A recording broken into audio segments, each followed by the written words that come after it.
त बरुआ तेज चले बैसाख में पहुँचेले चैत बरुआ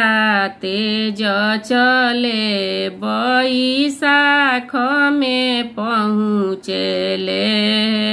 छोड़ी देहु केवट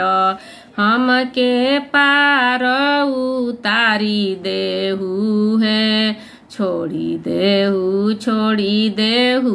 केवट हमके पार उतारी देहु हो हमके पार उतारी देहु हो हम तो से पूछिले दुलारू बरुआ के कारा घरे जाई बहो हम तो से पूछिले दुलारू बरुआ के कारा घरे जाई बहे जाई ओही घरे जहाँ पापा नीरज पापा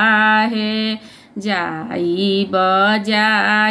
ओही घरे जहाँ पापा नीरज पापा है उन्हीं के धनिया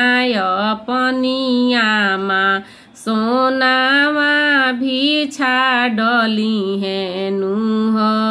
उन्हीं के धनिया अपनी मम्मी सोनावा भी छाडली है नूह चनिया भी छाडली है नूह सिकड़ी भी छाडली है नूह